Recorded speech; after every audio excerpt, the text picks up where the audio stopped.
chùa để nói sao tao cho nó nè. Ô, giống như nó nắng á, nồng nam ha, nè. Yo, Ừ, giờ nó sửa kia. được có số tên nồng nam, ta xem mà là số là nồng mông ư. Yo cơ. Chứ số tên là nồng nắng ư. Sẽ nó nồng đó, anh giờ là hai sở sử nhá, sẽ tôi cho như đó nồng nam. Ý thứ mà bây giờ. Giờ bây giờ ý dầu rồi. Có mà sẽ đi ý nó mà ý dầu. Cái chân nó là tu là nà thia cho nên bắt đầu là liềm tê là uống sai cái cả gì mua tê dạ po. Vấn đề nó cái giờ là chắc sẽ sửa đúng này sẽ là tao nó. Sẽ đi cho thì ý là nó nhà sao tôi được nhà phân mì nhau rồi. Yeah. Này rồi. Ngay thấy cái đầu tí này rồi. Cho vấn đề là nó để nhà tôi được từ phân mì không nha. Nhau là phương an dạng. Nữ qua tôi nồng bằng tôi đã tên ăn nhau. Do nó ba. Dạ. Nồng ba cái quả nó là chứ. Nồng ba chứ. Bàn chê rồi. Bàn chê. Nữ qua tôi bà ghé cái này tôi tên ăn nhau mà chè. Tụi đây nó là muốn đùa nó lo gì tụi đây nó lo là muốn chè đâu tờ. Chỉ bây giờ tôi chỉnh cái cái ta cái xa xô rồi cho mông rồi chọn rồi cho khải. Bọn chè đó chè bắt Là được phải cái khải. Nếu mà năng nhỏ nè.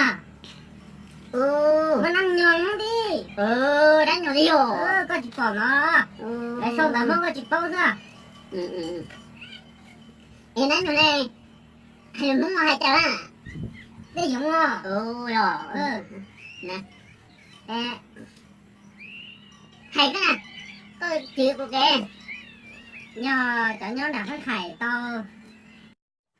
Giờ lấy tiền tao bỏ cho dây đá. Dây đá chứ. Rồi trên dây bạc khô à. Chứ để tôi bỏ cho dây bạc khô. Nhiều bạc khô à. Dạ. Giờ có gì sao? Cho có đồ, cho có điều. Rồi. Hay. Hay. Giờ lấy tiền tao bỏ cho dây có đồ nè. Bác chẳng chơi đâu tụ.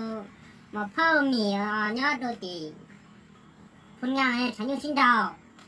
Giờ lên thì chỉ chẳng mà bỏ. Tụi nó cho dây. Có đồ nó thấy kìa niềm rồi số lần nữa. Giờ lấy tiền mua cho một sạch xa là nhau đau qua là. Chị tao sẽ Thì lên tao đi nào. rồi. Hay này là.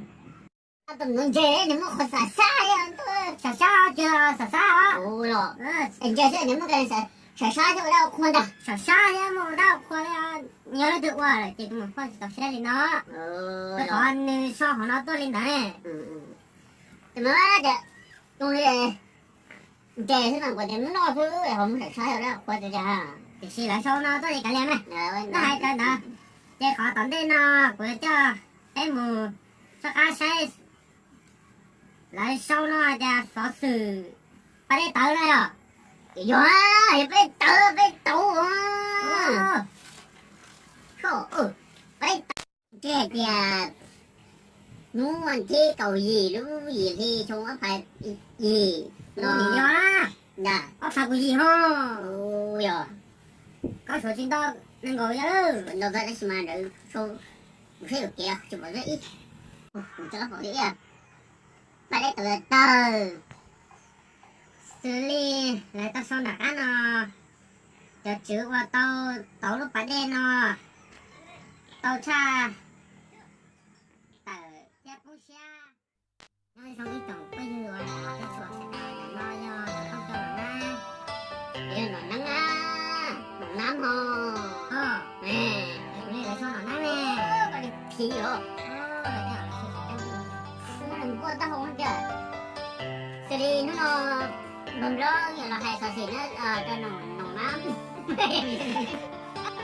sai cái cả gì mua tê dạ kho